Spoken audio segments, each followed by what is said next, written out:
Ladies and gents, boys and girls, welcome in Monday, February the 16th here on Glue Guys, SEC Unfiltered's bi-weekly SEC baseball show, the best SEC baseball show on the internet. I'm Chris Phillips. He's Anthony Ranaudo. There is a ton to talk about here on this Monday because opening weekend is officially in the books. What a weekend, first off. In Arlington it was. We had the Oklahoma Sooners making a big-time statement. Arkansas with a winning weekend. Also, 8 other SEC teams did earn sweeps over the weekend, with the other 5 winning their series. It was a winning weekend essentially for every SEC club. We're going to talk about that, give our full reactions, break down everything that happened in the opening weekend in the SEC.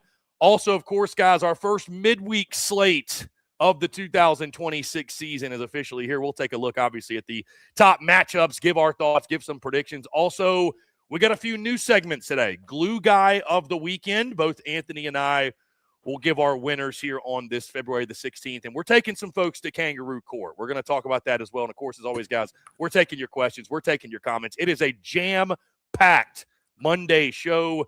And, again, we appreciate you all being part of it. Guys, as always, make sure you hit that like and subscribe button on YouTube. Check us out where you get your podcasts all across your favorite social media platforms, as well as our website, secunfiltered.com. And, as always, we're brought to you by our friends over at Underdog. Download the Underdog app today. Use promo code SECU to score $75 in bonus entry when you play your first $5. Once again, that is the Underdog app, promo code SECU to get $75 in bonus entries. Like I mentioned, this is Glue Guys, SEC Unfiltered's SEC baseball show. I am Chris Phillips. Joining me, as he always does, former LSU Tiger, 2009 national champion, former big leaguer, and someone that I know took a lot of joy in watching the baseball over the weekend, one Mr. Anthony Ranaudo. Anthony, what's going on, man? Appreciate you taking the time. I want to go ahead and address the elephant in the room. I know you and many others doubted that I would be here right now at this time, that I would make it on time as I sit in beautiful Las Vegas, but I am here. Listen, when you have an opportunity to come on and talk college baseball with someone like yourself and talk about all the action that we saw over the weekend, man, I leaped out of bed this morning. I also didn't go out last night, so that also helped. I was smart about it. But listen, I'm kind of like Anthony at this point, an NBA veteran. I don't do back-to-backs very well anymore. Smart. So I got it out of the way Saturday night. I took it easy yesterday, admittedly, and then we've got the wedding shenanigans to go today and tomorrow. So I played my cards well, no pun intended for where I'm at. But, Anthony, it's a pleasure to be here with you, man. Really, really excited to talk about the baseball that took place this weekend. Always a pleasure to be here, man. I'm very proud of you. And yeah, if you go to Vegas for like more than 2 nights, there has to be strategy. And you did it great, man. I'm proud of you. I had full faith in you. Don't let Chinook and the chat like sway you. I believed in you. But yeah, I'm proud of you, dude. And yeah, I'm happy to be here. We had baseball, and I knew you were locked in. I know you had some fun out there, but we were also chopping it up all weekend about college baseball. And yeah, it's the best weekend of the year for me, when you get a full weekend of college ball around the country, everybody playing. And we had, great baseball early on in Arlington, like we talked about, with some great matchups. We found out a lot about some teams early on that you and I had some question marks about, and that's the best. Now we get to actually talk about baseball, not just hypotheticals, Yeah, I'm glad we actually got some stuff on the field that we can give our takeaways on, again, our reactions. And again, you make a great point. It's a marathon, Anthony. It's not a sprint. That was the big thing for me. I was like, hey, again, Saturday night, we'll get after it. I learned a lot about myself this weekend in regards to I'm not a gambler like that. I'm certainly not a table games guy. I posted a funny screenshot last night on Instagram, Anthony, of I played some – I was like, you know what? I'm sitting here chilling. Let me play some blackjack. And I played – I didn't play at a table. I played one of those like electronic games. Just threw $20 in. And I got down to $1 and hit the cash out, and it gave me $1 voucher. I was like, I got to take a picture of this. So that's why I don't gamble on cards or gamble on table games. Had a guy try to teach me how to play craps on Saturday night. It was fun, but it didn't go well in regards to my wallet. So no place like Vegas will humble you when you're feeling like a hot shot, rolling around with a stack in your pocket, and then you wake up the next morning and you're like, that stack ain't quite as thick as it was when I left. So. Yeah, they have a way of doing that to you out there. Like somehow that happens. I don't know. It's just the money goes out there. It's crazy. Yeah, well, like I said, if there were betting lines on it and you took the line that I was going to be on time and that Glue Guys was going to be happening right when we said, guess what? you won money. On that note, I want to get to some comments. We got Husker77 in here, says, what's going on? Chinook, see, look, he had the over-under 12:02 Eastern. By the way, it's 9:05 Pacific right now. And your boy's That's up. impressive, dude. 9:05 in Vegas. Wow. 9:05 a.m. in Vegas. And funny enough, Anthony, I walked downstairs and got some coffee. The coffee, ironically enough, is in the casino. And there are people in there at 7:30 this morning just hitting the slot machines. I was like, oh, yeah. It truly never stops. Yeah, they either were still continuing their night or they're just they got their breakfast and needed their fix, It makes me feel washed, to be honest. No, listen, one thing I will not do, I'm not a 9 a.m. lit Billy guy. That's just not me. Again, I'm not built for that. Jake Reeder says, might be the first time in 3 years I feel really solid about Tennessee's weekend rotation. We will definitely get there.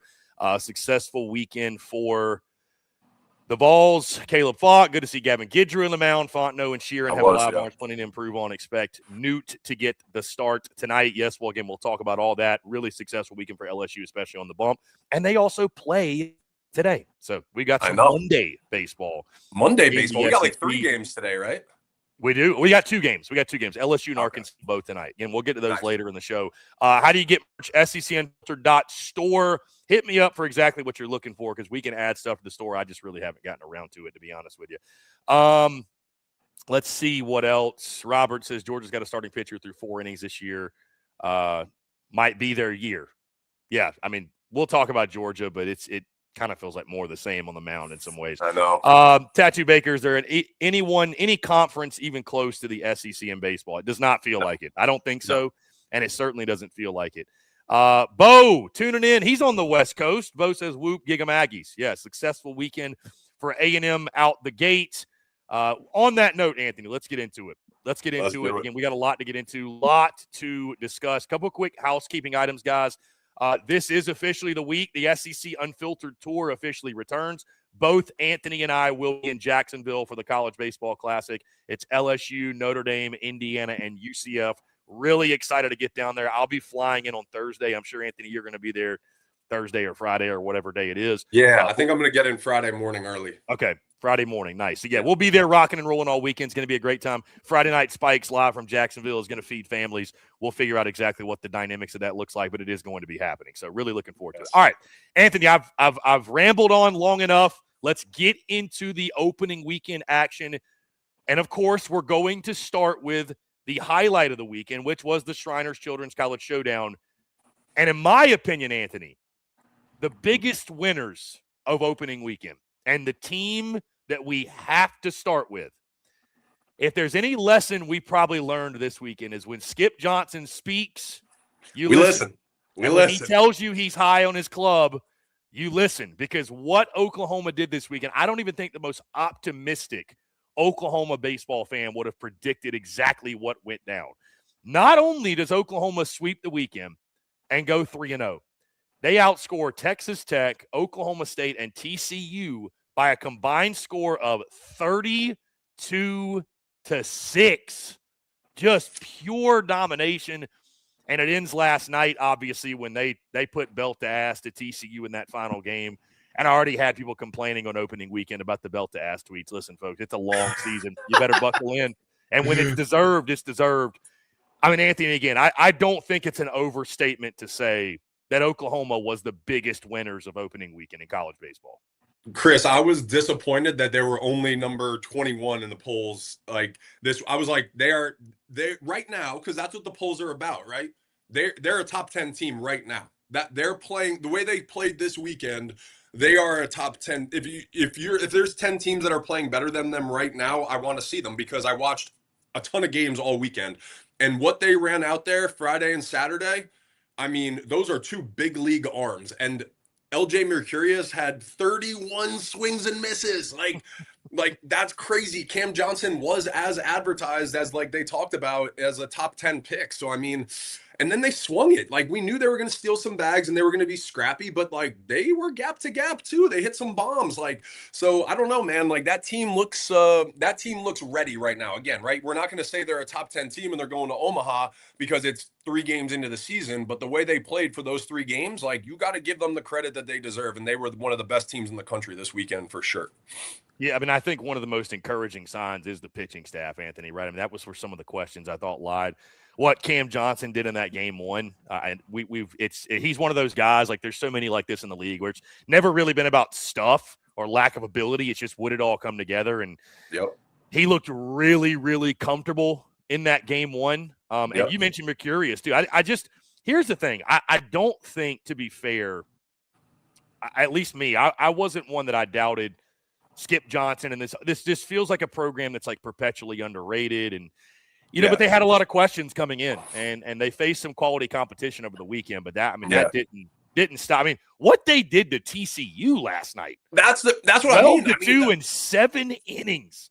And that's where, like, that to me is like real momentum of like, all right, you guys doubted us and look what we did with our 2 dudes. And then they rolled out a guy for 5 innings last night. Wasn't Rager or whatever his name was, right? But I mean, his fastball was good too. And like, I mean, these guys have good shit. Like, they're not just like, oh, they got outs this weekend. Like, they dominated. And then, I mean, Cam Johnson was up to 97, and then Mercurius was sitting 90. He averaged 94.6. He actually averaged a slightly harder than Cam Johnson too. And that changeup, like I said, that swing and miss, that kind of stuff is crazy. So I'm so interested to see that development. Skip obviously has a track record with pitchers too, right? So if they can go do that, you saw what happened with LSU last year when they had the best 1-2 punch in the country, right? Like, so if those guys do what they did this weekend, it'll be a fun year for Oklahoma fans. Yeah, Cord Rager on the night. 5 innings pitched, 2 hits, 1 run, 1 earned, 3 walks, 8 strikeouts. The swing and miss for Oklahoma was definitely working. And again, they got some dudes. They got some dudes in the lineup, man. I like Jason Walk a lot. We forget Dayton Taki was back this year. What Trey Gamble did over the weekend, he was solid. Jackson Willits, of course, is a very underrated piece, I think, in the SEC. Let me ask you this question, Anthony, because what we're going to do a lot of today is overreact to opening weekend. When I and you and so many of us would say, hey, don't do that. But we just can't help ourselves, right? Like, why not? Let's try to define what the 2026 season is going to be over 1 weekend of baseball. It's a long season. When you look at this Oklahoma team, does it feel more like a one-off weekend, or does it feel more like that's who this team's going to be, and we need to start talking about Oklahoma as being like a real contender? Maybe not even to win the league per se, although anything is possible, but certainly much better than 14th, which is where they were picked by pretty much everyone. Yeah, and I kind of like had them a little higher than 14th, I think, because of like Skip's words and everything. But yeah, no, I think what I saw, legit, man. Like, I think I went out there. I think I was on Twitter this morning and I was, chopping it up with some people, and I was like, if Oklahoma does this in the SEC this year, we're talking about a contender to go to Omaha. Like, that's who they are, So, and then when you get to Omaha, right, and you have 2 starting pitchers, and that's the formula to win. So, I think I quote tweeted this too on Twitter. I was like, I'm changing my overreaction to 40 wins for Oklahoma this year. I mean, if those guys do that and they pitch that way, I think the biggest question mark is Cam Johnson, right? Like, is he going to be that dominant ace, or is he going to have some reversion? Is he going to have setbacks? But like what I saw out there, Chris, he was not struggling with the same things he struggled with. Now, the umpire did have a big zone for him and like gave him some borderline calls, but he wasn't spraying balls all over the place, right? Like, when we watched him his freshman year at LSU, he wasn't ready to pitch. Like, he wasn't ready to be in the SEC. And it was because he couldn't be competitive. The other night, he was missing small. There was not big misses. He wasn't having to find pitches after going 3-0 and battling back, right? So that's what I think is the biggest question mark, is what kind of, because I think Mercurius is a little bit more mature. He's pitched at UNLV, right? So I think you can count on that a little bit. But I think the biggest question mark is the ceiling of Cam Johnson and how well he really is going to do. See, this is when we talk about Oklahoma getting disrespected, Anthony. And I agree with all your points, by the way. And I do think that Oklahoma could be a 40-win club. I think they showed that over the weekend. But this is how, when we talk about Oklahoma disrespect, you're right. There are 3 games today because Oklahoma plays today against New Mexico State. And not even the Warren Nolan site that I refer to that shows the schedule, they don't even have the game listed. Come on. Like, I thought we had 3 games today. Yeah, man. Did y'all forget they're in the SEC now? Like, come on. Yeah. Anyways, they complete the Arlington swing tonight against New Mexico State. So how does that work? They're playing at Globe Life, like, still? Yeah, so Arkansas is doing the same thing. They play Tarleton State today. I'm sure it's just one of those things, hey, while you're in town, you want to get a game in. That's what I was thinking. I would have to imagine that's how it worked. Just continuing to give praise on Oklahoma. Again, they deserve every single bit of it. Just some notes from the weekend. Anthony, this come from Sooner Sports and their recap of the weekend. Trey Gamble won the MVP for the event. He went 4 for 7 with 2 homers, 5 ribbies, 6 walks in the weekend as well. Oklahoma obviously was the champions of weekend number 1 of the Shriners Children's College Showdown. Oklahoma, let's see. Oklahoma had, through 3 games, OU outscoring the opposition 32-6. They're averaging 10.6 runs per game. Sooner pitching. The one thing that I will say about them too that I noticed in game 1, I was like, damn, these kids are taking, like, they were very patient against that Texas Tech guy too, right? Like, the umpire was kind of tight for the Texas Tech guy, and the Oklahoma guys weren't like over anxious being at Globe Life. They were just like taking their walks. They were watching, they were working counts. So again, that to me, like, spoke volumes of their team right away. Like, I noticed that. I was like, damn, these guys are like really disciplined and not swinging at bad pitches and shit. So again, well coached, right? So those are the dangerous components that you see on, like I said, opening weekend that I like to overreact to for sure. Yeah, 32 runs on 34 hits in 3 games for Oklahoma. Their pitching staff, Anthony, had 40 strikeouts in those 3 games. They gave up just 5 earned runs on 14 hits, good for a 1.8 ERA. And again, they played high-quality competition. Yeah, they dominated, and they played good teams. They dominated, yes. They dominated. 8 Sooners registered a hit against TCU. 7 Sooners recorded hits in each of the other 2 games. 5 Sooners are batting over 300. Obviously, it's only been 3 games, but either way, huge. I mean, the biggest winners of opening weekend. I'm excited to watch this Oklahoma team the rest of the way. I think they obviously showed 14 was too low to pick them. And again, we just got to start listening to Skip Johnson. He knows his club better than we do. And I think it's Oklahoma's one of those. Anthony, they don't get the benefit of the doubt because, again, you don't look at them as a baseball school. It's a football school. And, you know, they're kind of behind in the facilities. And it's like, does Oklahoma really care about, softball overshadows the baseball? Skip Johnson's one of the best coaches in the country, though. I don't care where he's at. And I think he's proven that, especially, right? Like, with the Witherspoon kids and, like, what he's doing and the arms that he's pumping out. So, like, and they've been competitive in the SEC. So, like, this year, I'm anxious to see. I hope they do it. And just watching Skip's, like, interviews, like, I like him. Like, I like their team. I'm on them after opening weekend. Let's keep it moving, Anthony, with the Shriners Children's College Showdown. Obviously, again, this was where all eyes were in regards to SEC baseball. Arkansas, they go 2-1 on the weekend. Their only loss coming to TCU on Saturday night, 5-4. The other 2 games, they run rule Oklahoma State in game 1, 12-2 in 8 innings. And then they actually beat Texas Tech last night on a walk-off in 11 innings, 6-5. I know one of the big things for us and one of the big takeaways was Gabe Gackle in game 1. He looked fantastic. We talked about that on Friday night. Other big takeaways from the Hogs. Again, you have that one big blowout win, but some close competitive games to end it. But, I mean, I feel like in a tournament like this, you're always going to take a winning weekend. Certainly it's better than the alternative. Anything stand out to you from Arkansas and what you saw from them over the weekend? Yeah, I think like you said, as advertised, and my big question was, what are we going to see from Gabe Gackle on Friday nights, right? Is he going to be a Friday night starter, or is he going to be a pen arm for them that's like an elite shutdown, high leverage guy at the end of games?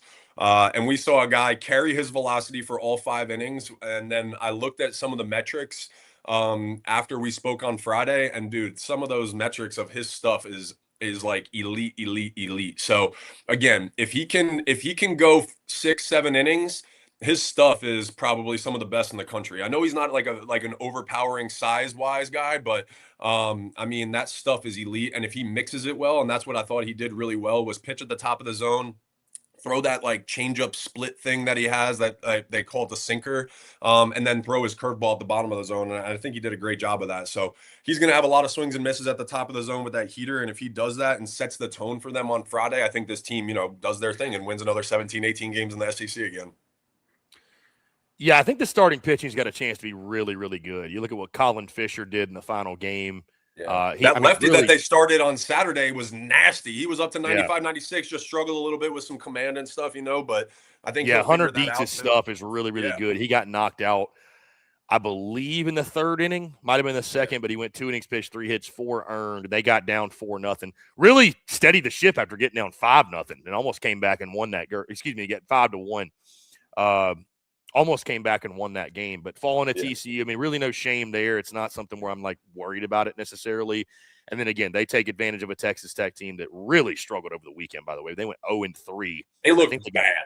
They got run ruled twice, I think. So, but they looked bad too. Like they did not look like their arms didn't look like anybody else's. Like they didn't look good. They looked overmatched. Yeah. Will be interesting to see how they fare in the Big 12 this year. But I mean, all in all, again, I like what I saw from Colin Fisher. It's always good to have a guy on a Sunday like that.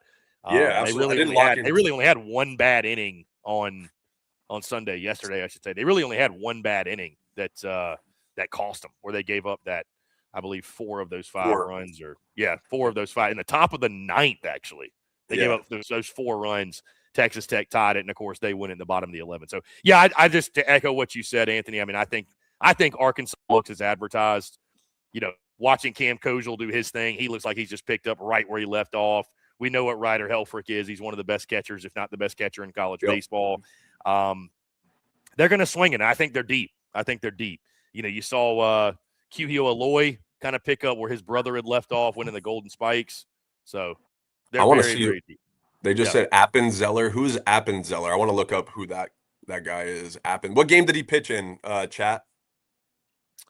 I think it was game 2. Might have been game 1. All right, I'm gonna check it out. I just want to see what his slider is. I always like nerding out about that stuff. I just Googled Appenzeller, and there's an Appenzeller cheese, if you didn't know. Oh, Appenzeller's with Cam Appenzeller's with Tennessee. We'll get there. Yeah. Oh. Cam Appenzeller's with Tennessee. I thought he was. He's trying to change the convo. He's trying to change the subject. No, we have not gotten to Ole Miss, by the way. Somebody just mentioned we're still on the Shriners Children's College Showdown. But either way, wrapping up Arkansas, again, I thought good as advertised. There's nothing about this weekend that necessarily changes my opinions on them one way or another.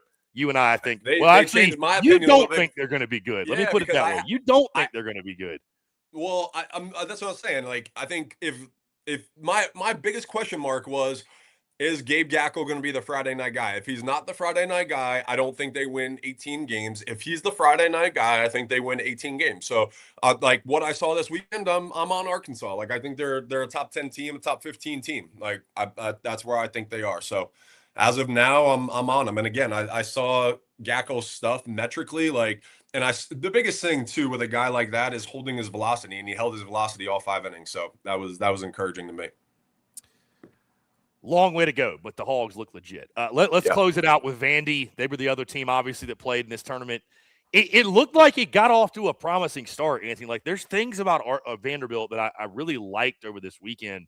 I thought the power display was there. Vandy was really swinging the stick with much more power than I think we've seen in recent memory. But you have a losing weekend, and really the sour taste in your mouth going to come from that Oklahoma State game yesterday, where they just inexplicably get the doors blown off them 11-1 in 8 innings by an Oklahoma State team that, like, I don't think is going to be all that great. I mean, they didn't wow me. No, tournament team at best.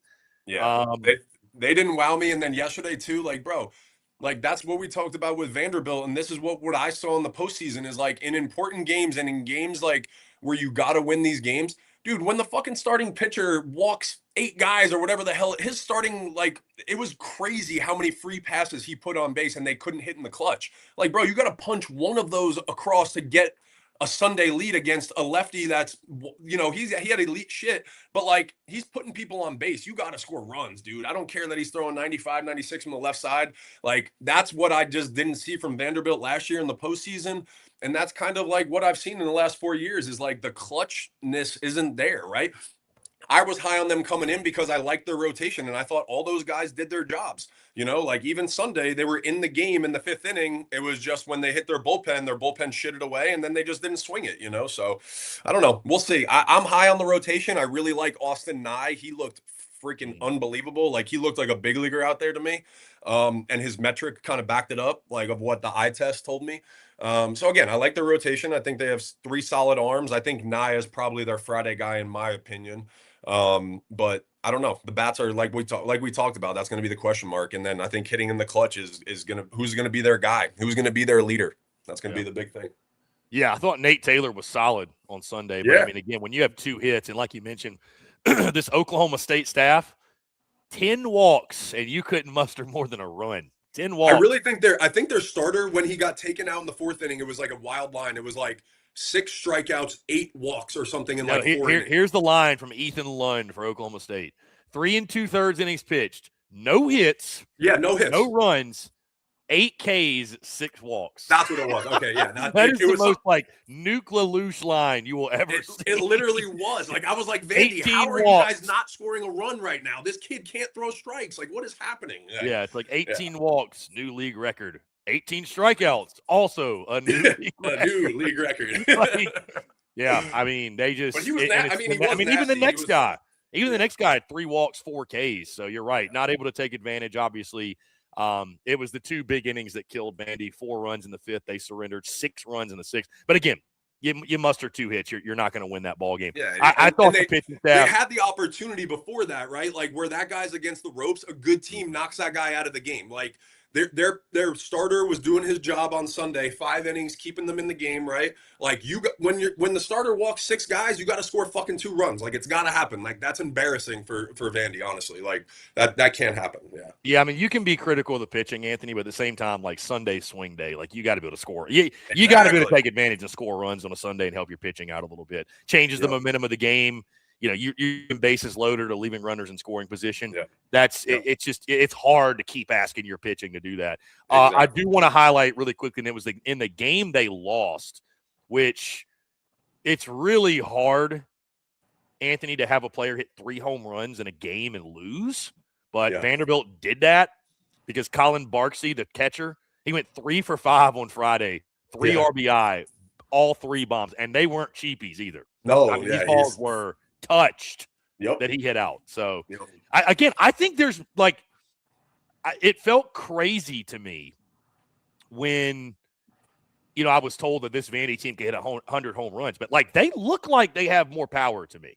They do. They got some juice, but I think somebody says right there, like Vandy missing that FU batter who wants to be in the box, right? Like they feel a little preppy, like they're just like the pretty boys a little bit, the Vandy boys. Like they need a dude. They need a dude that's like, I'm fucking like, you know what I'm saying? Like, I don't know that I think that comment actually really does describe what Vanderbilt needs. They need a dirtbag in there a little bit. They need somebody that's like a Jack Parkman asshole a little bit, like that. But they did swing it. Like when they swing it, they did. So they have some pop, but it's just a matter of the clutch, right? Hitting in the clutch in the right time. So. Yeah, I think Vandy is going to be fine, but it is concerning, I think, on Sunday to see. That's like some of the old issues sort of rear their ugly heads. It was a mixed bag for the Doors because, game 1, you're like, hey, it's a top 10 TCU team. We lost by a run. No big deal. Yeah. Then you run rule Texas Tech. Yeah. Hell yeah. Good. Right. Then you get run ruled. So it's like. It's like you said, it's the Vandy. It's like what you kind of seen. You're like, you don't know what Vandy team you're going to get. And but it just wasn't it. That wasn't it. So, the SEC and the Shriners Children's College Showdown one more time. OU sweeps through at 3-0. Arkansas 2-1. Vanderbilt goes 1-2. Oklahoma and Arkansas both, by the way, playing tonight, or today, if you will, in Arlington. We'll talk about that later in the show. All right, we're going to get to the rest of the weekend slate, guys. We had 8 other teams sweep, 5 teams win series. Everyone had a winning weekend. Before we do, though, guys, of course, want to tell you about our friends over at Underdog because, as always, We are brought to you by our friends at Underdog. Fast breaks, buzzer beaters, block parties are back. Underdog's the best place to get into all the action. Playing on Underdog is super easy. Just pick whether your favorite players are going to go higher or lower on stats like points, rebounds, steals, and more. If you get your picks right, you can win up to 5,000 times your cash. By the way, Underdog does have college baseball. I'm working on them getting more of it, but we do have college baseball on Underdog right now. So make sure you download the app today. Use promo code SECU to score $75 in bonus entries when you play your first $5. Once again, that's promo code SECU. Underdog, make picks, win money. It must be 18 and up, 19 up in Alabama, Nebraska, 19 up in Colorado for some games, 21 up in Arizona, Massachusetts, and Virginia, and present in a state where Underdog Fantasy operates. Terms apply. Concerned with your play, call 1-800-MY-RESET or visit ncpgambling.org. In Arizona, call 1-800-NEXT-STEP or text NEXT STEP to 53342. And in New York, call the 24/7 HOPE line at 1-877-8-HOPE-NY or text HOPE-NY. Why? Anthony, let's keep it moving because we got a lot of other teams to get into and a lot of other action. Let's look at the rest of the weekend slate, the best of the rest. Once again, 8-team sweep, 5 teams win their series. Again, when you're the reigning national champs, you get to go first. So let's talk a little LSU. I'll tell you this, Anthony, because you and I were texting back and forth on opening day, and it was a rather interesting start to the weekend when you're down, 5-2, I think, kind of getting late-ish in that ball game. Obviously, the offense explodes. The big takeaway from the weekend, the pitching staff set a record for 49 strikeouts. That was a record for a series, which is crazy to think about when you think about the arms that have come through LSU, yourself included. To set the record for strikeouts in a weekend is that's saying a lot. So we know the stuff is there. Say that again? And they got shorted 2 innings yesterday too, right? Good point. But first off, that Milwaukee team is going to do work in the Horizon League? Horizon League. They're going to do work because that team had a little gumption about them. That team had some stones. They were not intimidated by LSU. They even though you sweep and some of the scores look kind of crazy, I don't like if you asked LSU, would you like to play them again this weekend? I don't know that they'd want to square off with them again. It's just like that was a very interesting weekend down in Baton Rouge. Again, the pitching was impressive. A lot of guys burst on the scene. The power was on full display. We had Jake Brown hitting a grand slam. Zach York introduced himself. Seth Dardar probably won a job at second base. Anthony, your overall thoughts on what you saw from LSU? Because, again, it was a 3-0 weekend, but it was a very interesting weekend at the box. I think you're absolutely right that if you ask Jay Johnson, hey, do you want to play these guys again for 3 games? He'd be like, fuck no. We're happy that we beat them. We'll take the 3 and get out. Yep, exactly. So, I think that was a really, really good team. And those boys were not scared. They came out and they swung it. You saw some of the elements of like playing inside, right? Like where they're misjudging some fly balls and things like that. But that's the advantage that those teams, those bigger schools have of being outside all year round. But I was impressed against 2 major league pitchers, like Kason Evans and William Schmidt are going to pitch in the big leagues. And both those guys got knocked out of the game in 3 innings against those guys. So, and like I said, the second batter of the game turned around 97 on William Schmidt into the diamond deck and was like, I don't give a shit about your 97. Like, you know what I'm saying? So I was very, very impressed with Milwaukee. But again, I was even more impressed with LSU. I think when you get hit in the mouth a little bit like that by a northern school and to still keep your poise and be like, oh shit, we didn't know we were going to be in a dogfight like this. Win some close games and then, have a rough start to Sunday and then be able to, within an inning, turn it around and score 14 runs, I think shows the explosiveness and the depth of this team for sure. Anthony, you just hit on it, and I was going to get there, but depth, I think, is the key word for LSU. That's really what you saw in the lineup, especially over the weekend. I mean, you saw it on the mound too, but it's like they have 15 guys that probably should be starting. And obviously only 9 of them can play. So, guys like Caraway and Dardar and Zach, there's just – you keep going down the list. Jake Brown obviously bursting out on Sunday, like I mentioned. Derek Curiel went 3 for 4 on Sunday. So, it was – I think we saw that depth on full display. You and I talked about it on Friday. We will have the Kason Evans conversation this week, I think. I'm not worried about him. I'm not hitting panic button. I told you the text I was getting and told everyone about, is he more of a bullpen arm? Like, I'm not worried about it, but I will be watching very intensely on Friday when he pitches against Indiana to see what he looks like the second and third time to the lineup. I just will. I think it's interesting. Listen, we need some stuff to talk about early in season. We're navigating through non-conference. People were shitting themselves on Friday watching him, and they were like, "Oh my God, what has happened to Kason Evans?" Again, I'm going to be honest. I didn't even see. I'm going to be honest. All I saw were the first 3 innings. So I got to see he struggled a little bit in the first. I felt like with some jitters, I think, but maybe it was your fault. It was your fault. I think it was your fault. You put me on the spot. You made me pick LSU. I really wanted to pick Florida, and I knew it, and they lost Friday night too. But I tried to even it out and not bully Florida. So it was actually your fault. But no, I thought Kason Evans looked good the first 3 innings, like you said. But then I don't know. I went and got changed because I was going to lunch, and you texted me, and you were like, I was like, what just happened? I was like, that happened so fast. So I didn't even really see it, honestly. But I didn't even go back and watch it because I don't put that much merit on it. I think if we're having this conversation in 3 or 4 weeks and he's struggling going through the lineups, then we can address it then. But for me, you're watching a kid, get his feet wet as the Friday night starter after coming off a freshman campaign that was out of this world, you know what I'm saying? And these expectations on this kid are crazy. So I think you saw a kid handle it pretty decent and face a team that was really excited to play the defending national champions. And that's all that I'm going to leave it at, because that kid shit. Like, I literally told you, I think I talked about it on the show on Friday. Like, I texted DJ and was like, we're watching a major leaguer in college right now with Kason Evans for sure. So now, like we said, is that an elite, setup closer role, or is this a Friday night guy that goes 6 and 7 every single time out there? But we'll see in the next couple of weeks. Like I said, I'm not worried about him, but I am curious to see what happens. But you want to like just throw it out there and stir the pot a little bit. I mean, listen, you just want to check LSU folks were the ones that threw the idea out there first. I'm just kind of taking it, running with it a little bit. Just checking the temperature of the water. That's it. Yeah, I mean, listen, let's all overreact to one start. Why not? Cooper Moore, by the way, looked really good on Saturday. Had 11 strikeouts in 6 innings. He looked phenomenal. With 72 pitches only, too. Yeah. That's crazy, yeah. Yeah, 76, but yes, to your point, less than 80 pitches with 11 strikeouts and 6 is really, really efficient. Again, the depth, Newt, Rizzi, Fontenot, Cowan, I mean, just so many guys that balled out.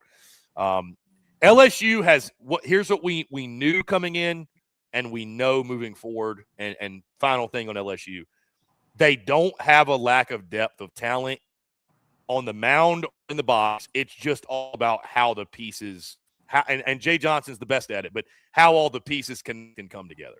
That's what the big question for this team is. Are they going to be able, you know what I mean? Like, will all the puzzle pieces fit neatly and come together? Again, there's no reason to believe that they won't, but that depth is on full display. So yeah, no, Jay does a great job with that, putting the pieces together. He's done it. Obviously with the portal and stuff, he's mashed, different people together, different groups. And that's what I always say, like the recipe for winning a national championship is making sure that you know how to do that stuff and pulling the right levers at the right times. Right. So I trust in Jay Johnson, and when you have that much talent to pull from, you can make some good decisions. So I have full faith in him. Anthony, let's kind of run through the rest of these again. I know we got a lot to get into, guys. Texas A&M. They look like they could be legit again. I know you don't want to overreact to one weekend, but I think after the 2025 season, coming out the way they did in dominating fashion, Gavin Grahovic being healthy that's probably my biggest takeaway from them. Is it's so awesome to see Gavin Grahovic healthy. Caden Sorrell looks every bit. Sorrell looked great. Yep. He looks every bit like. Hopefully, you got your bets in on Caden Sorrell and the Golden Spikes. He looked awesome. I didn't. I couldn't find it. What? It was SEC Network Plus. No, I'm saying I couldn't find the bet for Golden Spikes. I couldn't get it in. I was going back and forth on Twitter with some people about it. Yeah, but I couldn't find it. So no, I didn't get it in. But he looked great. Yeah, he looked great.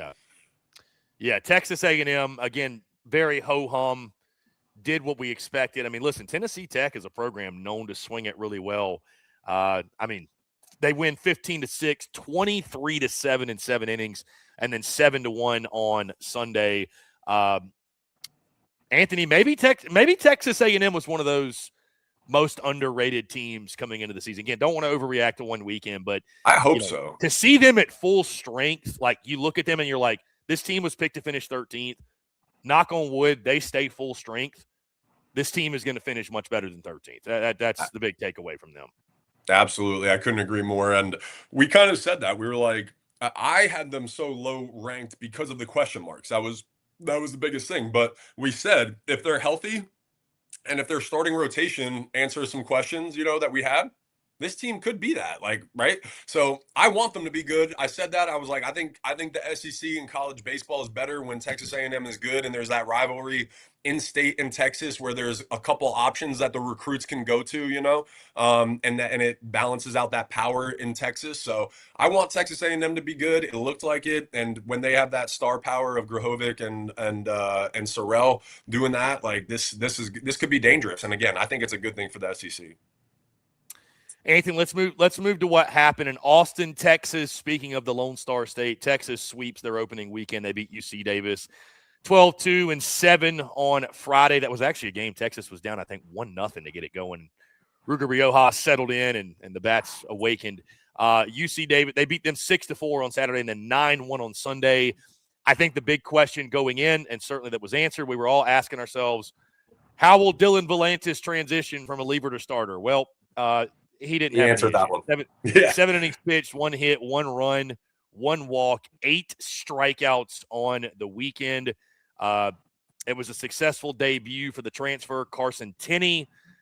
Adrian Rodriguez has put on like 15 pounds. He looks like he's taken the next step, had a pretty big weekend for them. Ethan Mendoza, you just go up and down the lineup, man. It was and they've got other guys. I thought bench guys that looked really good as well. I almost forgot that Ashton Larson is on Texas's roster, by the way. Right? But what about a dude that I saw and was like, wait a minute, he did go there. And then they have that transfer from Seton Hall who hit a home run too. He's like their 3-hole hitter. Like, I think that's a development too, bro. I think Texas looked the part this weekend. When I watched them, I watched all 3 games. Actually, I watched Friday and Sunday. I didn't watch Saturday. But they looked like a top 10 team. Like, they looked good. Like, and to me, like, we'll get into it, obviously. Like, Carson Tenney's going to be my glue guy. The first 2 games, he didn't have a hit. But when I tell you he commanded that staff and the way that he controlled the game, like, he looked like a great fit. And he looks like a catcher for Texas. Like a 6'4" country boy. Like, it looks like the right fit almost, So I thought this team was firing, like you said, the Rodriguez kid. I think he's 1-1 next year. Like, he looked the part of like a kid that's going to anchor that infield. Mendoza, like I said, I think he's a sleeper for SEC Player of the Year with his leadership. So, and then Riojas or whatever, however you say his Ruger. Riojas. Bro, we know why Dylan Volantis did not start Friday night. If you watch that kid pitch, holy shit balls! That he was 95-97.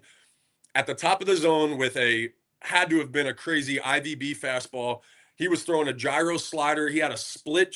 Dude, that was a big leaguer pitching out there. Had a little bit of jitters in the first inning, but after that, I mean, that guy looked electric. So with him and Volantis, I don't even know who their Saturday starter is. Like, that's a dangerous, dangerous, dangerous team. Yeah, it was Luke Harrison in that game on Saturday. Oh, actually, I did watch some of him. Yeah, I did watch a little bit of him. He's solid. He went 5 1/3, 5 hits, 2 earned runs, solid lefty, right? He was solid for them. You saw Thomas Burns in that game. Gave up an earned run, but had 4 strikeouts. Thomas Burns' stuff is electric. I mean, really, their entire staff. They've got so many, very deep staff, and they've got arguably, I know LSU fans will push back on me, but arguably the best pitching coach in college baseball, Max Weiner. What he's done during his career has been awesome at A&M and now at Texas. I know Nate Yeske obviously would have a say in that, how many times he's been to Omaha and how many different teams he's been to Omaha with. But, yeah, what Max Weiner's done with pitching staffs, it's so well noted. The Seton Hall kid, Aiden Robbins, he's going to be a stud, dude. He was he was a preseason All-American. I think he hit like 400 last year at Seton Hall. Did. Yeah, so, he did. Yeah, he's a certified stud, bro. He's a dude. All right, the fact that they got those 2 transfers are crazy. Like him and Tenney, like that's like that team scares me as far as like they're a real contender for me. Yeah, no, I think so as well. I think Texas is going to be right there at season's end when it comes to the SEC race and certainly being a top 8 national seed. Tennessee swept through the opening weekend, Anthony. They beat Nicholls 10-0, 5-1, and 12-2. 2 of those wins coming in shortened games. Run rule, 1 in 8 innings, 1 in 7 innings. we asked the question, would Tennessee miss a beat without Tony Vitello? The answer was no. A very loud, emphatic no. Talk to me about Tennessee. Listen, I think Chinook makes a good point, by the way. Our guy Matt makes a good point. He says, don't overreact to bad outings, but also the same should be applied to good starts. I agree. Listen, that's what we're doing here. We're overreacting. For example, we're not there yet, but like Florida loses on opening day, and we all think they're going to win 10 games this year. And it's like, hey, that's probably not what's going to happen, but it's very easy to overreact in baseball. It'd be very easy to say that Tennessee's not going to miss a beat without Tony, but I will say through one weekend, mission accomplished, job successful. I mean, didn't it look like, Anthony, just the same brand of Tennessee baseball that Tony Vitello has built and established there? Big power. They've got massive pop. Yeah. Full disclosure, I didn't watch a game like beginning to end, watched a lot of highlights. So today I am doing some homework because that's my biggest thing is I want to watch it beginning to end because that's the biggest thing. So I'm excited that it didn't skip a beat from your perspective and a lot of people in the chat, obviously. But I think what stood out to me too was the performance of their high profile players, right? Like they did their jobs this weekend. And that to me was one of my question marks was when you lose the leadership, right?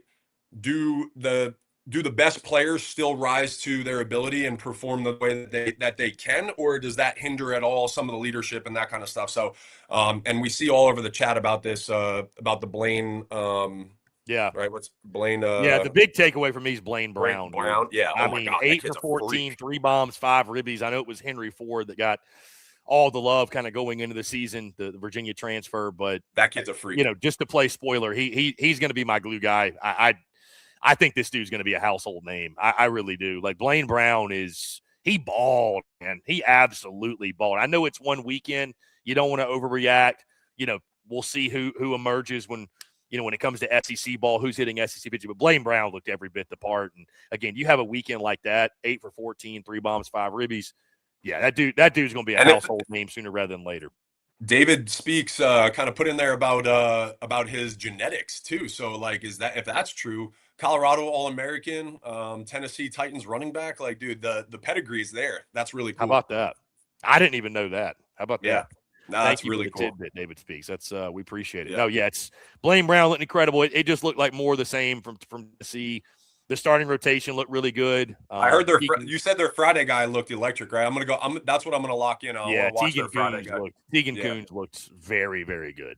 I mean, again, it's a weekend in which you get 3 runs. Your pitching staff did pretty well when you give up 3 runs in the entire weekend. So ho-hum, more of the same for Tennessee. Maybe they don't take a step back without Tony.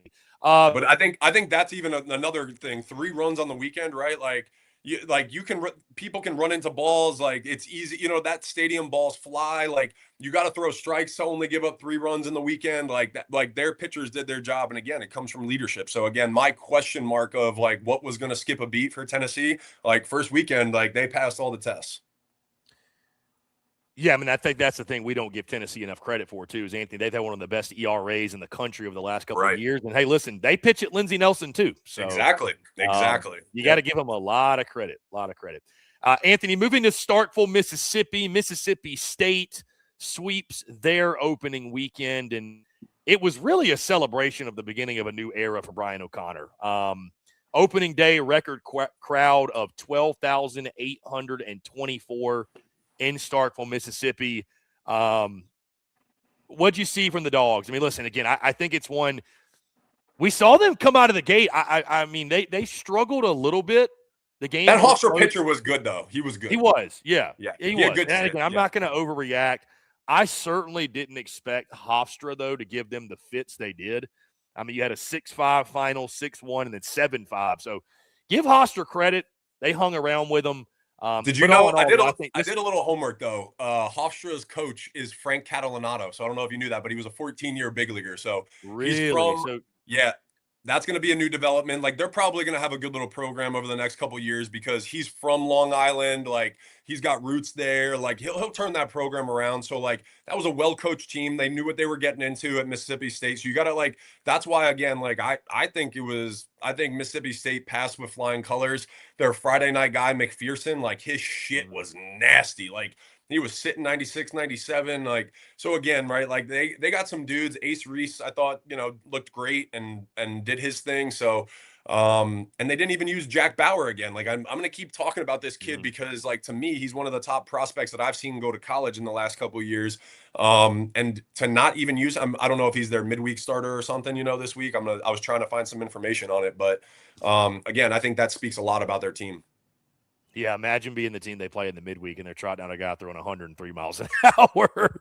Yeah. It's like, hey, yay. Which was interesting on Sunday, or game 2 of the doubleheader. They had 2, 4, 6 different pitchers throw. Charlie Foster opened it up, 3 innings pitched, 3 earned runs, and it was a parade of arms after that. But that game 1, game 2 punch, to your point, Anthony, McPherson looked great. Thomas Valencius looked awesome in his start. Hard fought win again. Like I said, I think the big takeaway for me is that the new era has begun. You started out 3-0. They got a fun little midweek this week. We'll get into it more, but all in all, David speaks. What a great comment right there. Jack Bauer's never better be 24. That's a great point. Yeah, it's a very good point. I like it. All right, let's go to Oxford. Ole Miss, they sweep through. They beat Nevada. Speaking of the 2 Mississippi schools, they sweep through Nevada. Hunter Elliott obviously looks great as we expected. Judd Udemark, he has one of the most fun names in college baseball. That's a name I just can't forget. Judd Udemark. He has a big weekend for them. All in all, like I mentioned, they win these 3 games 11-3, 5-1, 13-2 in 7. Felt like a very ho-hum weekend for the Rebels, Anthony. Yeah, and that was one that, I had some fun on Friday night. Making some bets and stuff. And I stayed away from that game because if you remember on Friday, we talked about some schools that might lose a game or we think could lose a game. Nevada's got a good program. Excuse me. And they were projected to win their conference this year. So I thought Ole Miss handled business. Like they came out swinging early in all their games. Like they got ahead early and they did what they needed to do against a good team in the opening weekend, right? So I don't know as much about Ole Miss. I think it's going to be more of a wait and see type thing. But I think they answered the question over the weekend. Yeah, there's a lot of questions with Ole Miss that I just don't think we're going to get answers to until we get deeper into this season and they're playing some better competition. And not to take anything away from the Rebels. It feels like to me this is going to be a team. I think they're going to hit for power between Udemark and Will Furness, who's a blast to watch too. I love watching Will Furness. Will Furness, that's right. I can't believe he went to Ole Miss. 6'4", 240. They probably call him Bo a lot. His nickname is probably Bo or Bo. Just built like a big strong. He's just country strong, dude. And his dad was the legend at LSU, Eddie Furman. Yes, he was. So crazy that he went to Ole Miss. It crushed us. Interestingly enough. Successful weekend for them. Like I mentioned, Hunter Elliott in that game 1. Trying to find it here. We've already talked about A&M. Luke Gig'em. Tune in, Luke. Don't be coming in here. Just go back in the show. By the way, I do need to mention this. Luke. Every show I will be adding timestamps to the show, so when you come back, you'll be able to find exactly the content you want talking about the teams. I know it's a lot to obviously sift through, so immediately following the show, I will add timestamps to this conversation. Hunter Elliott, though, in game 1, 5 innings pitched, 1 earned run, 2 walks, 7 Ks. Again, ho-hum. Do a job, kid. He absolutely did that. Kentucky. That's a great – wow. Sorry, I was reading the chat. I was good. Trying to think of who the number 1 hitter is in LSU. Is it Blake Dean, Chinook? I don't know that. My guess is Blake Dean, but I don't know. I don't know if it's – no, Antoine Duplantis. I'm sorry. Is it Duplantis? Yeah, I think it's Duplantis. Sorry. Yeah. Anyway, sorry. Kentucky. Yeah. No, yeah, dude. It is Duplantis. Yeah, it's Good Duplantis. name pool there. Really good name pool. Yep. Kentucky, the team that nobody could watch this weekend. I know. But dude, their arms dominated. Remember that I was telling you about that guy Jackson Jelks or whatever that I thought was going to be their closer? I think he started Friday night for them, right? Oh, yeah. I saw you commenting. You were like, "Wait a minute, Friday guy?" Yeah, they were talking about him being their closer, and then he started Friday, but he dominated. Yeah, I mean, we're not going to spend too much time when it comes to this series against UNC Greensboro. I mean, let's see. Dude, how about this? Kentucky went 23 for 23 in stolen bases in 3 games. Do you remember me telling you that was going to be? Dude, UNC Greensboro, the catcher's there's an open catching competition happening 100%. right now. 100%. That guy can never really talk. Like, that's 23 dude, for 20. That or your pitchers can't hold a dude on for a shit. That's what the catcher, I feel like, is beating the shit out of all his pitchers this week and being like, boys, I throw somebody out at some point. You guys, like, I got to look at their pitchers, like how long they were taking in between, like, for sure. Sorry, my dog, we had an accident yesterday. I stepped on her nail and she's got a banged up nail. So she's like in a ton of pain. Back favor. Yeah, I know. So that's it. Yeah, that's my little girl. Sorry. No, we love when the pups make an appearance on the show. Yeah. Some fun facts, by the way, for this weekend. Kentucky has begun the season on the road 27 of the past 28 seasons. How does that make any sense? What are we doing? Why all right. There's got to be something like in their system of like, all right, Cohen or something, you know, like whoever their legendary coach is, like believed that this was like important to the program or something. What was the one season they were at home? I mean, that's what I was going to wonder. I'm like, how did one just end up like, you know what, this year we're starting at home. Yeah. UK starting pitchers in the series. These are just the starters now. 12 innings pitched, 8 hits, 1 run, no walks. No walks, 22 strikeouts. For the whole weekend? 22 Ks. For the whole weekend? That's just the starters. Yeah, for the weekend. That's just the starters. That's so impressive, though. That's no so walks, impressive. Bro. That is wild. I love that we're talking about all of this stuff because I'm so high on Kentucky, but like obviously, like the elephant in the room is Tyler Bell is out. Do we have any news on him? Is there any updates? I will double check right now. I don't think, but yeah, that was such a gut punch Saturday morning for me. Like I was like, no fucking way. I was like, no. Wow. Hey, this was tweeted 9 minutes ago. This comes from. Oh, never mind. Okay, this is a burner. That's a burner. Let me listen. The blue check was there. Let's see. The Tyler Bell injury looms large. I don't want to report what the guy tweeted because it wasn't good news, and I'm not going to give credit to a burner. That was just the first tweet about him I saw. So he's injured. He's injured. It could be long term. We'll see. We will see. It's really unfortunate if that's the case. This is a guy that was such a gut. Yeah, turned down some pretty big money to come to school, and I mean, certainly you don't fault him for that decision, but just a bad luck thing. I mean, crazy to get hurt like that on an opening day, though. I know. I read that. I was like, that's such a gut punch to that team too. Yeah. And I mean, listen, I like Kentucky. But you lose a guy like that, any team would have a really difficult time replacing a guy like that. So yeah, and like you said, like to turn down that money, knowing you're a draft eligible sophomore, you know, you're only going to be there for 2 years, type thing, and like. Yeah, I hope for some way something happens and it's a 6 to 8 week thing and we get them, in May when the weather turns and for all the important games. That would be cool. Yeah, thoughts to Tyler Bell. I do want to highlight this really quickly before we get off Kentucky, just what these overall numbers were. I will say in the chat, Randy, it was a left shoulder, so I think it was like a diving play, like so it might be like a contusion. I believe it was the ball he dove for. Yeah. So Rizzy, there was no Tennessee slander. I can assure you that it was all Tennessee praise. Go back again. I'll be adding timestamps after the show, but go back a little bit and you'll hear us talk about them. 27 innings pitched, 21 hits, 11 earned runs, 8 walks, 43 strikeouts in 3 games. So they're pitching dominated. Yeah, dude, and if Jelks is going, Jelkin kid, 4 innings pitched, 2 hits, 10 strikeouts. I mean, all 3 of their starters: Ben Cleaver, 4 innings pitched, 2 hits, 7 strikeouts. Nate Harris, 4 innings pitched, 3 hits, 5 strikeouts. So, yeah, they all did the damn thing. Everybody looked really impressive. Again, it's UNC Greensboro, I understand, and then again, probably the craziest stat of the weekend is that Kentucky went 23 for 23 on stolen bases. That is just, how do you have 23 stolen bases in a weekend? And against UNC that Greensboro. Is Kentucky baseball, Anthony. Like, we're in a place where it's like power, singles clog the bases. Like, we're not bunting. We're not hit and running.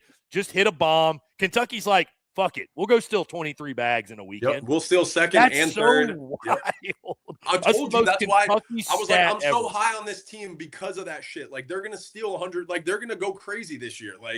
This is Mingione's team. Like, this is his dream team as far as like stolen bases, the way they want to play. Like, I'm very, very high on Kentucky. Obviously, this Bell injury fucks and that really throws a wrench into it. But like, I'm so high on this team. Like, I really am. Yeah, they're gonna fucking piss people off stealing bases like that. Definitely. But that's why it's a Mingione team, because he's like that's his MO. He wants to be a coach that just pisses people off and like starts shit. Like, that's what he likes. Yeah, your catcher better come to play, and your pitchers better be quick to the plate. That's all I'm gonna say. Finally, the final team that swept, Anthony, and then we'll get the others that won 2 of 3. The Auburn Tigers, who beat Youngstown State 3 games. Again, these first 2 were actually pretty close. 2-1 on Friday, 2-1 in 10 on Saturday. The Bats finally awoke it in Game 3. They win that one 17-2 in 7 innings. Auburn's got a big week coming up. We'll talk more about it on Thursday, but they've got the Shriners Children's College Showdown in Arlington this weekend, where they're going to take on Kansas State, Florida State, and Louisville. Louisville had their struggles on opening weekend, but still, it is a big week for Auburn. They also have Cincinnati on Tuesday. We'll talk about that more in a moment. Big weekend for Chase Fralick. He went 6 for 12, 3 runs, a homer, 2 RBI, and a walk. Eric Guevara went 6 for 13, scored 3 runs, had 3 doubles and RBI. Jake Marciano had a big game. His first start in an Auburn uniform, 12 strikeouts in 5 innings against Youngstown. The pitchers looked really good. The pitchers looked awesome. I think the big question for Auburn coming in the season, do they have that bona fide ace? I don't think necessarily this weekend give us the answer, but yeah, successful opening weekend for the Auburn Tigers. It took a little bit longer, Anthony, than we thought it would to see that pop and see that power and see the depth of this lineup, but we definitely got that in Game 3. So successful weekend for War Eagle. Yeah, and I didn't honestly lock in as much on them, knowing that they're going to Shriners next weekend. So I didn't watch too much of their games, honestly. But I know they were struggling a little bit early on to swing the bats. DJ and I were talking about it on the phone over the weekend. He watched them a little bit, but he was saying that he wasn't like overly impressed like with their bats and stuff like that. So I'm gonna watch them a lot more this weekend. I'm gonna probably watch back the Friday night game at least and watch their Friday starter just so I know a little bit more about them going into Shriners. But yeah, no, I think this team is, again, this is another one like Ole Miss for me, is like there's a lot of question marks and time will tell. Like we'll find out, 2, 3, 4 weeks into the season who their guys are, where they're playing, how they're playing, and what to expect going into conference play with them. For sure. And I'm excited to watch Auburn this week specifically. Like I mentioned, 4 games against Power 4 opponents. Very noteworthy Power 4 opponents. It's going to be a lot of fun to watch them. Cincinnati on Tuesday is no joke, too. That's a good little squad. Dude, Cincinnati's a really solid Big 12 club. Yeah, that'll be a lot of fun. Before we get to the midweek, Anthony, again, 5 other teams win series, 1, 2 of 3. Let's start with those Florida Gators because, again, they were pronounced dead after opening day. But what do you know? Florida turns it around. They come back. They win games 2 and 3. They beat UAB. They obviously lose that Friday game in extras, 9-7 in 10 innings. They beat UAB 11-0 in 7, and then 6-1 in the final game to take the series. Okay, I'll put it to you this way, Anthony. Overreacting about Case and Evans is an overreaction that we need to see it play out. I don't think it's an overreaction to say we need to start having a conversation about Liam Peterson. And listen, nobody knows how to deal with a pitching staff more than Kevin O'Sullivan. He knows what he's doing. But this guy is no spring chicken. This guy is no puppy. He is a veteran. Like, I'm watching the game Friday, and we're talking about, man, it's just opening day jitters. And, like, brother, I understand opening day will always hit. But, dude, this is not your first opening day start. Yeah. And, I mean, you can blame the bullpen and, like, what – but, like, dude, the score should not be 9-7 against UAB on a Friday. No, like, at all. They shouldn't have been in that shut-down guy. Exactly. And, like, so I'm not saying you bail on Liam Peterson after 1 start, because what he's shown us previously is he will bounce back. The shit is just so good, Anthony. He can't help himself but run into good outings. But you but watched Aiden King on Saturday. Like Liam Peterson comes off to me more as that volatile Sunday guy 100%. Stonewall Friday. Like, obviously, Liam needs to be in this rotation. But, God, if he's – I just don't know that you can live with his inconsistency because, brother, you get to SEC play. If you're going to win series, you need to win that Friday game more often than not. And do you trust him? Can you trust Liam Peterson at this point? Again, I don't think you bail after one start because that would be doing the most. That would be an overreaction. But, boy, I think non-conference is going to be really important for Liam Peterson. He's got to get his shit together, man. Absolutely. And we talk about that Friday night, that starter's role, there's a certain mindset and there's a certain, like you said, level of trust that it takes to put that guy out there, right?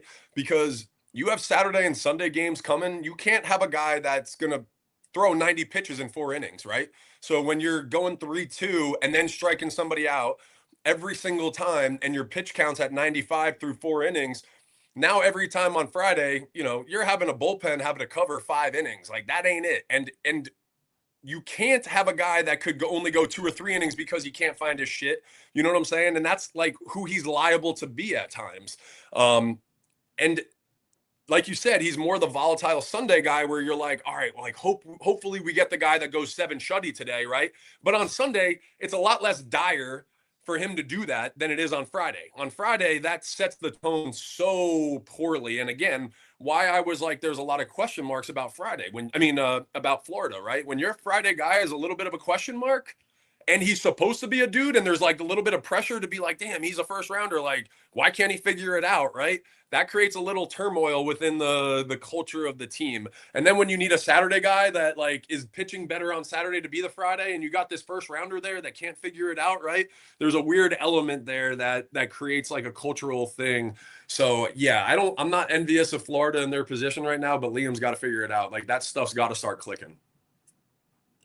On an encouraging note, again, your number 2 and your number 3 looked really good. Aiden King was phenomenal. Six shutout innings with 4 strikeouts. And then Cooper Walls, the Hawaii transfer that, I forgot about him. Yeah, they spoke really high of in the preseason, 5 1/3, just 1 earned run and 4 strikeouts for him. So if they can get Liam going, they might have they could have one of the best staffs in the country. It just make him the Sunday guy, to your point, right? Like, imagine that confidence of that guy starting Sunday after you won your first. But I'll tell you this. Do you worry about a guy like that who has shown over his career? Again, I'm not going to use the word head case, but the challenge with him is more mental than physical. Does moving a guy like that to Sunday, does it break him?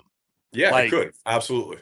Does it screw with him even more mentally? What's worse, him going out there on Friday with a question mark and starting the weekend off shitty, right? Or you're worried about this kid's fucking head case on Sunday, like, I don't know. So I don't know. It's not a good situation again. So yeah, one of 2 things will happen. Either Kevin O'Sullivan is going to motherfuck him into success or motherfuck him into a demise. So listen, there's one guarantee. He is getting motherfucked by Kevin O'Sullivan. I want you all to know Kevin O'Sullivan will have some motherfucking going on. Yes. Swinging the stick, Kyle Jones is so good to see him back healthy. I think a lot of people saw, like, again, Florida didn't have him for essentially the entire season. He hit .538 over the weekend, 7 for 13, 5 doubles over the weekend for him. Brendan Lawson had 3 RBIs as well. Brendan Lawson picked up right where he left off, a homer, 3 ribbies, went 4 for 9. How about Blake Sear, a guy who didn't even start in the opening day lineup and has been a guy that transferred from Miami, always had the potential. He hit 2 bombs on the weekend and had 4 ribbies. Ethan Surwood looked good in his Florida debut. And they also had, let's see, who was it that got Cash Strayer, named Freshman of the Week in the SEC, by the way.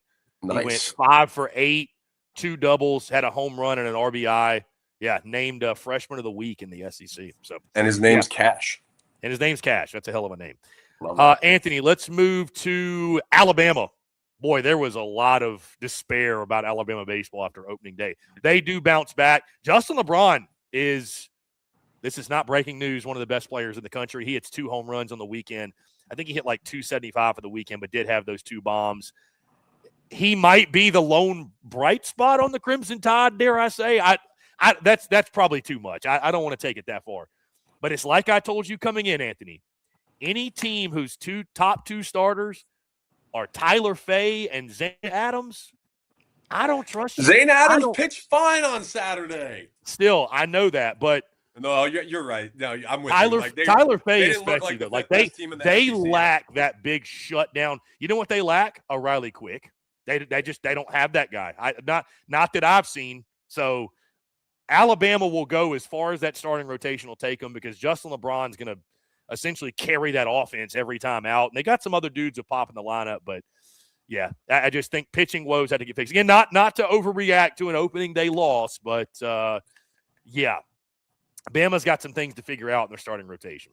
I agree, and to the point, I had them finishing sixth or something in the SEC. Yeah, I didn't feel super confident about that. They didn't look like the sixth best, but again, like you said, it's one weekend, it's early in the year. You never know. Like you don't want to be playing the best in the beginning of the year. So again, like it's all with a grain of salt. But yeah, I wasn't overly impressed with Alabama, and I'd like to see a little bit more out of them. Yeah. Yeah, they look more like, again, we talked about Oklahoma and A&M. Alabama look more like that team that's going to finish 13th or 14th, honestly. Correct. So again, one weekend, and we were reconfirmed that Justin LeBron's still really good at baseball. Yeah, so very good baseball player. I think he's going 1-1. I know everybody is on rocks nuts and everything, but yeah, everybody loves Chalowski from UCLA, but I think LeBron certainly could be a 1-1 guy. Yeah. Let's move to Athens, Georgia. Anthony, Georgia wins 2 of 3. They lose the final game 6-3. They win 13-1 in 7 innings in game 1. It looked like more of the same with Georgia. Trey Phelps was hitting bombs and putting on a dog mask. Then they win 9-0 in game 2. Anthony, you and I talked about this on Friday, though, and I still think the big question for Georgia, and I don't think it's an overreaction, is going to be the development of the pitching staff. You know, the numbers weren't bad. Like Volchko went 4 innings pitched on Friday, 5 strikeouts, 2 walks, just 1 earned run in that game. Obviously, you pitch a shutout in game 1 of the doubleheader on Saturday. Kenny Ishikawa had a very successful debut, 4 1/3, 1 hit, no earned runs for him. And then again in that final game, which is a game you lose 6-3. A little bit of a rough start for Dylan B, 3 1/3, 2 earned runs, 2 walks, 5 strikeouts. Again, I think for them, like they're going to swing it. I think Georgia's going to swing it. I know they didn't in that final game, but I will tell you this, and like you and I, we put Georgia on upset alert. Wright State's a good program. Like Wright State's, I don't think anybody should be surprised that Wright State took a game from Georgia. We talked about that. That was one of my picks where I thought Wright State was gonna win 1 game that weekend. Yeah. Now their starting pitcher came out in the first inning. I thought it might have been the Friday game, but that's a good team, right? Like that was a good team. Georgia, I was a little disappointed. Like I was hoping for a little bit more from Volchko on the pitching side of stuff, right? We talked about some things that I was looking for. And again, it's early, it's first weekend. So I take it with a grain of salt, but it wasn't what I was ceiling wise, right? Like what I was maybe hoping for. So again, still a lot of development there, but I think the Ishikawa guy, I think that's going to be a really good development for them. And I wouldn't, and if I was a Georgia fan, I wouldn't trip about the loss at all because it's really hard to win 2 games in a day. You know, it doesn't matter how, it's just baseball. It's hard to do that, you know, like in a doubleheader, because then they lost the second game of the doubleheader. Yes, the second game of the doubleheader. Yeah. Yep. So I wouldn't be tripping if I was a Georgia fan. But from the pitching staff, I was a little underwhelmed, but again, still very early. Yeah. I love the Ishikawa start. I love to see that. But again, it is very early. We'll see how that Georgia pitching staff comes together. They can still swing the hell out of it, though. That is a guarantee. Finally, Anthony, South Carolina and Missouri. I want to start with South Carolina. We're going to couple these together because, in my opinion, they still look like more of the same from a year ago. And that's really the big talking point about South Carolina from the weekend. They win 2 out of 3 against Northern Kentucky, right? So, like, on paper, you're like, oh, okay, like, you know, they won 2 of 3. Like, everything's good. Everything's not good, brother. I think they were in that game 3, 0 for 7 with runners in scoring position. Could not come up with the clutch hit. And then really, like, this feels like clockwork. It feels like time is a flat circle because, again, one of the things about last year was not only the record, but some of the things that Paul Mainieri would say were very head-scratching. Anthony, he had the quote of the weekend, and not in a good way. I know. Literally said that Paul Mainieri said a lot of guys were tired from 18 innings on Friday, I believe. Yeah, because they played a doubleheader on opening day. A lot of guys were tired from the doubleheader. They made the decision to not take BP on the field, but in the cage, hoping to preserve legs. And then he says this exact quote, I didn't have them ready to play today, end quote. You are literally making an excuse for losing a game that your guys are tired. And it is day fucking 2 of the season. It is day 2. Yeah, you can't say that. You can't say that. Yeah, you can't say that. What are you talking about? You know I got his back. But that you can't say that. You can't say that. That's all I got. That's all I got. Nobody would give you any – there'd be no shame in just being like, hey, like we didn't execute. We got to be better here, and here. Yep. We're going to go back, get it corrected. Just say that. Yeah, it's baseball. Why would you, even if in your mind you're like, I didn't have them ready to play, why would you tell people that? Yeah. And even if you just leave it there, but it was like when you add in the comments of like, well, we want to save their leg, like it really just makes it worse for your like day 3 of the season. Like, no, you know. So even if you just took the owner, like, hey, it's on me. I didn't have the boys ready today. They should have been, you know, boom, boom, boom. Like, fine, I can handle that. But don't just couple it with, you know, this is why. And like, you're like, you just made it so much worse. So, but again, I think people are also, again, this is also me defending Paul Mainieri because it's like a second dad to me. So, but I think people also look for Paul Mainieri to say those things. So, but which is also his fault because he should know that people are looking to like make a mockery of his statements and things like that. So don't give him the ammo, you know. But it is what it is at this point. I think we know that. So some of the things that he's going to say are a little questionable at this point. Here's what's maybe more concerning though, because this was a big trend last year. South Carolina over the weekend, and it's just one weekend, right? But I think there's so much pressure in Columbia right now, Anthony, because the program last year was so abysmal. I mean, you literally set a record for how bad you were, right? You literally set a record for how bad. You want to know, Chris? You want to know what I will say? When I turned the game on for opening day, I was disappointed in the fans at South Carolina, and I don't know if that's a Mainieri thing, but I was like, "Wow, there's nobody there." Yeah, there's nobody there. Like, not even like, oh yeah, it's an afternoon game. I get it. Like, it was like there's no one there. Yeah, I mean, I don't think starting the game at like 1 o'clock local time helped. But I will tell you, I've seen South Carolina pack it out when it was a 1 o'clock, 2 o'clock, 3 o'clock Friday game opening day. People would take off work. I just think this fan base has been beaten to such a pulp, Anthony, that like that there's just not a lot of optimism and excitement and reason to show up. The trend that's more concerning for South Carolina, though, Anthony, again, you win 2 of 3. You're like, why are you nitpicking? Why are you? Because you went 4 for 30 with runners in scoring position and 10 for 47 with runners on base. And it's literally like that's exactly what they did last year. Yeah. That's exactly what they did last year. Like, they've got some nice pieces. Don't get me wrong. Their guy that threw on Friday had electric stuff. I think the fastball was at like 97 miles an hour. But yeah, I mean, they need to hit the clutch. It's so funny because that was always our thing. Like, we were clutch hitters at LSU, and that was what Mainieri, you know, pressured us on, was like 2 out hits, you know, like all the things that matter in winning, like, really. So that the fact that that's not happening for him there, I don't know what's going on, because that was such a point of emphasis for us. Quality at bats, right? Hitting in the clutch, like that was such an integral part of our system and our program. And the funniest part about the weekend for South Carolina, Anthony, is that because of the comments Mainieri made, he was being asked about the fact that South Carolina is scheduled to play a doubleheader against Princeton on March the 7th, followed by a day game the next afternoon.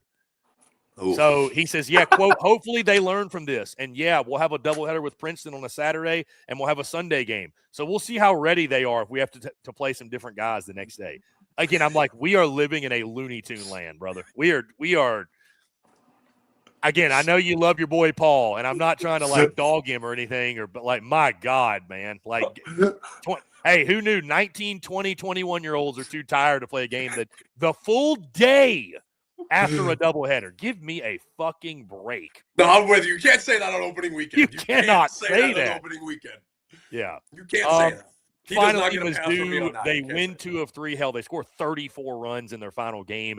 They were one of the opening day losers, lost 8-5 to Mount St. Mary's.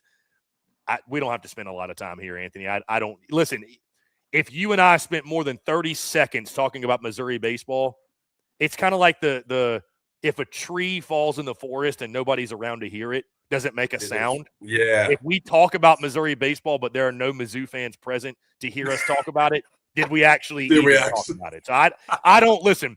I think Missouri probably still isn't very good. Again, you lost to Mount St. Mary's in game 1.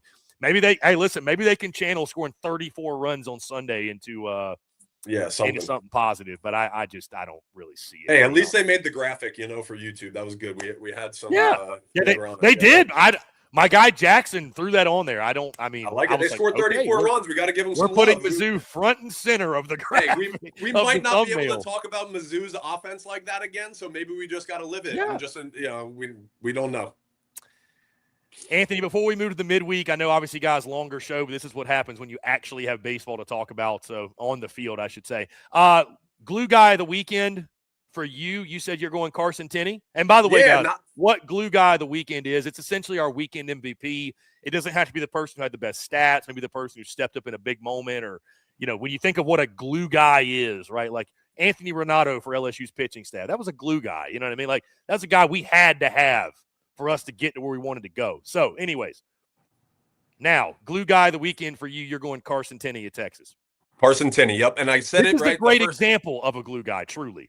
Yes, exactly. And that to me, like I said, I was like, I didn't know he didn't even have a hit until I was watching the last game and they said hitless on the weekend, but he's got 6 walks, right? Like, and I was like, oh, so he's still involved in the offense, right? And as a catcher, right, that was the biggest thing was if our catcher wasn't hitting well, was he still in tune with the pitchers? Were the pitchers still locked in? Was he still able to do his job and control the game? And to me, that's what I saw. I saw a guy manage a staff, control a team, and be in tune with the pitching coach. And the way that, again, right, it's just kind of an innate thing that I do when I watch the game. And I'm like, ooh, that catcher, he's locked. He's a leader. He's a dude. And when you have a transfer catcher, right, coming in there, and he's got a lot of this hype and all this kind of stuff, and you have a new team and new staff that you're kind of commanding, for him to go out there and do that and see the results that they had against a good team. That was, they were coached by a former Texas national champion too. He's been there 4 or 5 years now.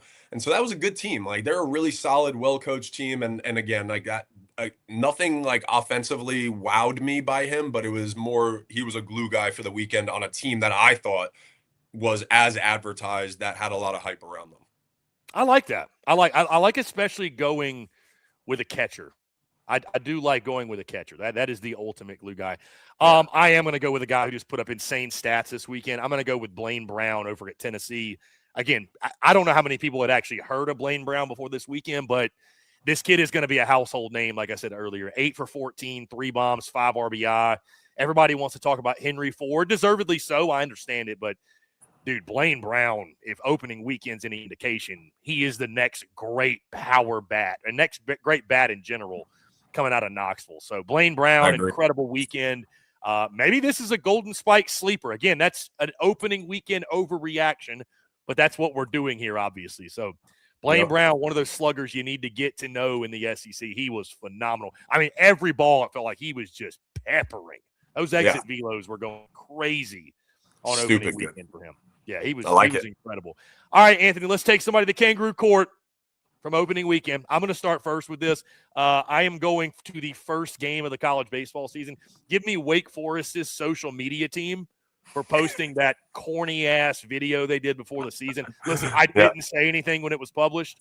I didn't because I was like, I just don't feel like dealing with the headache that is the ACC fans, my mentions. But I had some time on Friday. Wake Forest loses to Houston, and after they posted that NBA YoungBoy lip sync video thing they did, Houston money line was the best bet of the college baseball opening weekend. So Wake Forest's social media team. I'll give you an honorable mention, by the way. The kid from, I believe it was Tennessee Tech against. No, don't take it. That's mine. Oh, that's you. Okay, my bad. Okay, sorry. Anyways, Wake Forest's social media team. I'm taking you to Kangaroo Court. We need to have a conversation. 100%. Biggest fine there is. You can't lose opening day after doing that video. You cannot. You cannot. You and cannot. Especially when it's the 9:30 game and it's the only game in the bro. Everybody's watching you. Everybody's watching. Kangaroo courted. Yep. And I'm going with yours, the one that you sent me. I was never a huge Kangaroo Court guy, like as far as putting things in there. Like I think, I was always a good sport if I got put in there and shit. But so I didn't like see anything that jumped out for me. But when you sent me that clip, oh my God. So the guy that pimped the home run for Tennessee Tech after being down and getting spanked all weekend, right? You don't pimp a homer when you're getting your ass kicked. 1, 2. You definitely don't trip over your own fucking feet when you pimp the home run when you're down. It's over. Kangaroo Court, the most. I don't know what was more outrageous, the fact he spiked the bat down 8 or that he tripped going to first. Either way, it's awful. Awful. All of it. All of it. That was the least amount of baseball god karma right there. Yep. The least amount of feel like if I was his teammate, I'd be looking at him like this, like, no, stop. What are you doing? Stop. No, don't look in the dugout. We're not giving you affirmation about this. Yeah, the baseball gods, sometimes they wait down the road to get you. that was like, this is immediate. Hey man, don't. Yeah, it was only a few feet out of the box when they were ready. Yeah, exactly. All right, guys, we're going to talk to midweek. We got a really fun midweek slate upcoming really quickly because I know you guys are going to games. I want to shout them out. Our friends over at Game Time. Make sure you download the Game Time app. Use promo code SCCU for $20 off your first purchase. Doesn't have to be a sporting event, concerts, comedy club events. I went to Cirque du Soleil last night in Vegas. I bought my tickets on Game Time.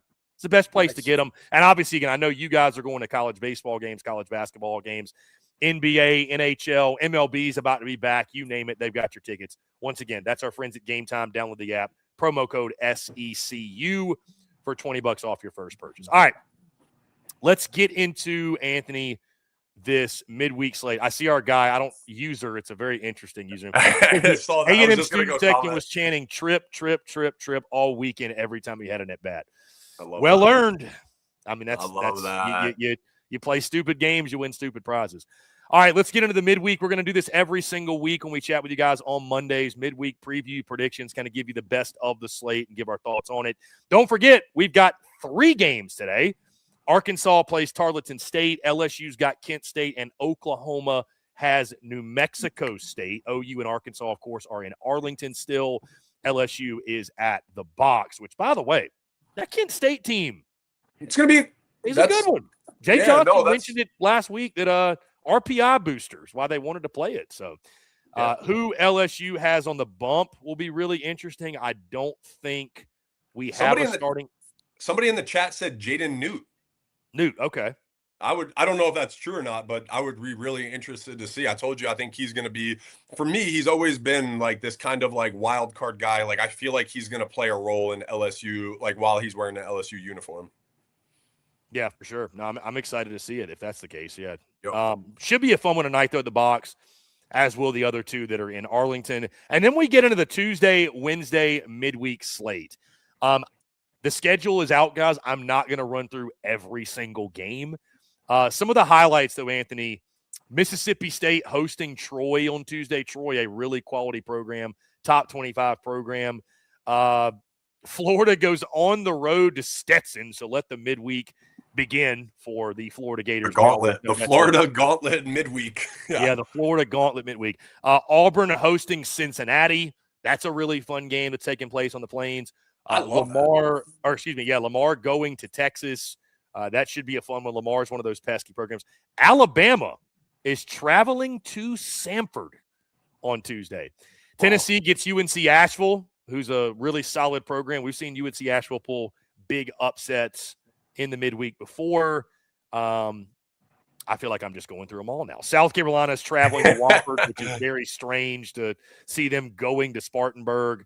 Let me just finish it out. Vandy gets Eastern Michigan. Mizzou goes to FAU. They're doing that whole Florida swing. Kentucky gets Morehead State. Anthony, really, really briefly, your thoughts on the Tuesday slate. Obviously, I want to, by the way, I need to ask you this question. Anthony Ranaudo, do midweeks matter?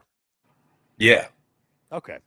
All right. Yeah. Some people write them off and say midweeks mean nothing, but I if think you've they're ever been someone who huge. got to play or pitch in a midweeks matter. I think they matter. I think now, and I think they You matter know, more people than freak out in the midweek if their team loses. I think they matter more than people give them credit to. Like, I'm sure they're annoying to coaches at times, and like things like that, and for players, there was definitely games that were annoying, but it was it was a good thing for the team to be locked in during the week, but I think more developmentally, like the midweeks are used for development, really development, right? That's where like when you said this the slate this week, I'm like, damn, like those are some good games for midweek games where like maybe they aren't going to develop. Like they're going to go win these games, these teams. So we're going to get some looks at some guys in higher leverage situations earlier in the year, which again, I think are good. You get answers very quick, right? And then for younger guys, I think it's really an opportunity to develop and get out there in some games where there's less pressure, less eyes, less heaviness, and you get your feet wet in a way, especially, for LSU players and things like that, where, on Friday, there's going to be 12,000 people in the same stadium. When you have 4,500 against McNeese on a Tuesday, it's a little easier to get your feet wet and get out there and breathe a little bit. So I think there's a lot of value internally for the team. And then obviously RPI wise, we've seen situations like that be burned, like at the end of the year. So it's definitely important in my opinion. I mean, Anthony, how many times have we seen the natural progression of a guy who's a Tuesday, Wednesday star turns into a weekend rotation guy the next year? It's just, Kate Anderson. I think if the ideal situation for coaches is like that's exactly how it'd go every year. It's like, hey, let's get a year. Look at William Schmidt. I think William Schmidt's a great example, right? Kate Anderson was the perfect example. His freshman year, he pretty much did every midweek game, and he would get in the weekend sometimes. But then last year, he was your dude, right? And he's got 8 starts under his belt, like in the midweeks that help him, Anthony, Tuesday game I'm most excited for. I'm going to go with that Auburn-Cincinnati game. I think that's going to be a fun with a little SEC Big 12 flavor on Tuesday. Yep. So I'm excited for Mississippi State and Troy, especially if Jack Bauer gets a start. So maybe that's the situation where that's what I was thinking with him not working on the weekends. I'm like, maybe they'll ease him in midweek and that kind of stuff, right? And so that's where, again, midweek has tremendous value. Troy will be looking for a bounce back. They lost 2 of 3 to Mercer to open the season. So Skylar Meade's club, it's still a good club. Troy is a fringe, like top 25 mid-major. So they'll be looking to come in and pull the upset. The Wednesday slate, we got 8 games.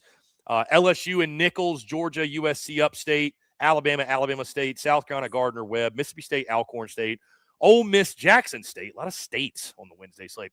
Vandy, Eastern Michigan, and then Florida actually turns around and hosts Stetson in Gainesville after going to their place on Tuesday.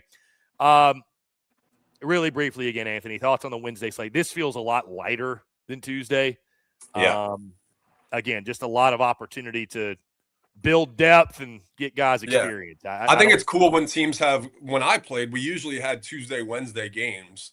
Now it's usually you see one midweek game, but for the teams that have 2 games, I really like to see like how they use guys and their pitchers, right? And like you get a couple different lineup options usually. So I like that. Like Florida, like when they play 2 midweek games, I want to see their starting pitchers, who they use out of the pen, that kind of stuff, because obviously like those guys got to be ready for the weekend too. So be interesting. Yeah, going to be very interesting indeed. I'm selfishly, Anthony, because somebody between Tuesday and Wednesday is going to lose a midweek game, and I just can't wait to watch social media meltdown. Don't forget, because I agree with you, midweeks do matter. I have this conversation with a lot of people. A lot of people say they don't matter. I'm like, they do matter. They do. At the same time, don't lose your marbles over it unless it becomes a trend. Let's not forget LSU lost to who was it Northwestern State or something like that? When? Last year in the midweek, they lost to him, and that was when Bear Jones started at third. And I literally saw fire Jay Johnson. There was that LSU burner that compared Jay Johnson to Ed Orgeron. He was like a washed-up national title winner. It's like, and then obviously the rest is history. So let's just keep your wits about you. We lost a midweek game against McNeese my 09 year when we won the national championship. So it happens. But. Just keep your wits about you. That's all I'm saying. Exactly. All right, Anthony, in closing, again, we got a really fun midweek slate. Obviously, we'll be on the covering those games, watching those games. In closing, I do want to talk briefly about this D1 Baseball Top 25 that came out this morning. 11 SEC teams are ranked, nearly making up half of the top 25.